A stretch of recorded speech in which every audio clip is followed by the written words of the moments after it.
Analysis of Pablo Picasso's Woman with a Book and Jean-Auguste-Dominique Ingres's Madame Moitessier. They say imitation is a form of flattery, and we here can clearly see the resemblance of Picasso's Woman with a Book, imitating the posture and form of Ingres's Madame Moitessier. The imitation resemblance was no accident, as it was a deliberate attempt on the part of Picasso to pay homage to the original work when he first saw it at a retrospective art exhibit of Ingres back in 1921, forever changing his artistic thought processes of himself and many other peers of the modernist movement. I first saw Picasso's piece at the Norton Simon Museum in Pasadena, California, after a slight traffic jam along the 101 to 134 east towards Pasadena. At a first glance, the painting captures the eye by its simple yet bold and brazen posture, acting on its own deliberation and intention, as if the painting itself is alive and knows what it's doing. The piece stands at 51 and 3/8 of an inch by 38 and a half inches, or in 130.5 by 97.8 centimeters, on an erect, vertical posed canvas. It is composed of bold, saturated hues of oil paint, accompanied by geometric oriented shapes, tubes, cubes, cylinders, and parallelograms, typical of Picasso's early Cubist works. This piece, however, is obviously not Cubist, but can fall under modernist niches and trends, stereotyped by its unrealistic but representative expression of the human form, capturing mood, tone, lighting, shading, and movement. The piece was completed and shown in 1932, 11 years after Picasso saw the Ingres's piece in Paris.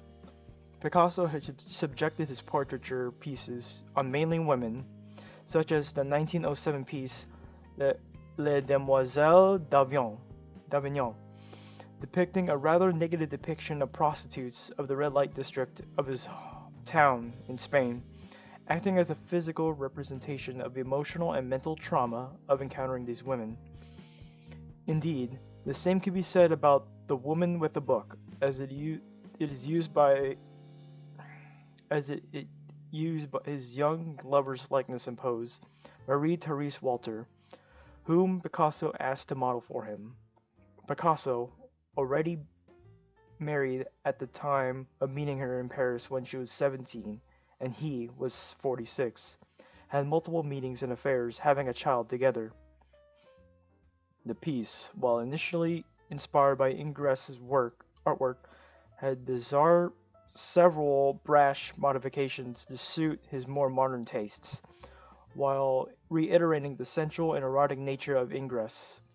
Regardless of Picasso's history of conflict with women and abuse, there was a sense of genuine catharsis of pleasure and visual satisfaction of replicating an older piece, but adding unique and modernist themes and visuals that only a certain few can truly appreciate.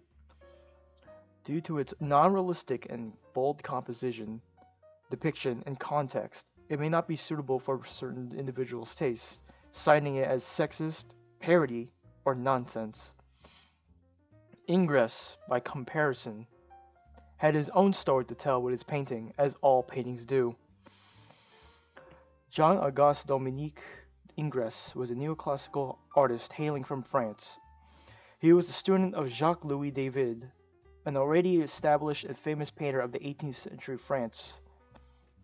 Ingres, following the footsteps of David, had made a name for himself, later becoming a much sought-after artist, mainly known for his historical paintings.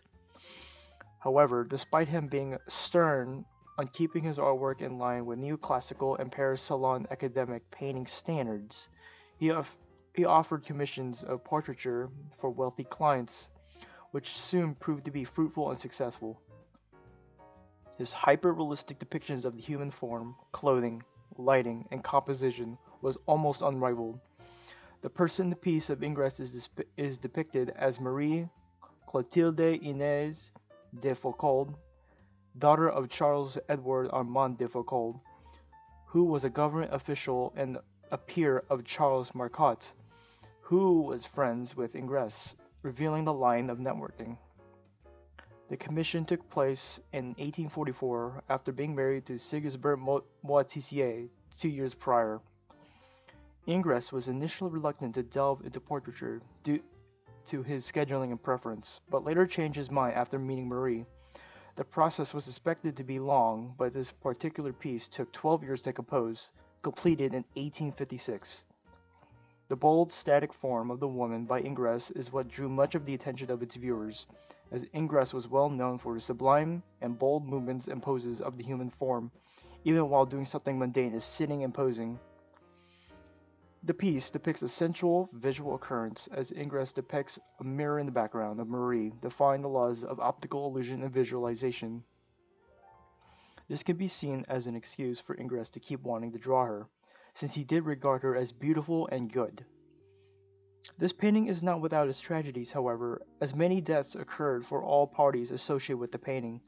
During the production of the piece, Ingres's wife died, as well as Marie Moitessier's father and her second child's birth, all in 1849. As well as scheduling concerns, several revisions had to be done, as the piece initially had Marie's daughter, Catherine, leaning on her knees. Due to the inability of the child to keep still, Ingres removed her. As well, Ingres moved the position of Marie a couple of times, stretching this canvas and centering her since she is the sole subject matter.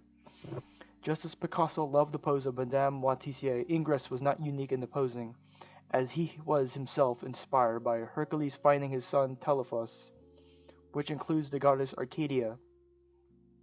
Ingres most likely saw the ancient Roman piece at the Museo Brumenico in Naples in 1814, as well as owning several small engravings of the piece. Ingres made sure to get the posture right.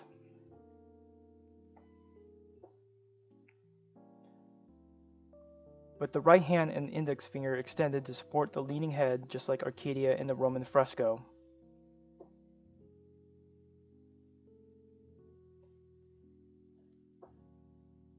Ingres, frustrated by the long and arduous process of the painting, painted an impressive and solemn portrait of Marie Moitessier in a separate piece in 1851, depicting her in a black gown and capturing her realistic yet serious and somber expression. Both Picasso and Ingres sought to physically and visually recreate their versions of the female form, using the type and act of parodying and inspiration as an artistic conduit of their works. Both understood the female human form, but chose radically different visualization and artistic styles to depict them as, with Ingres and neoclassical realism and Picasso and expressionist modernism.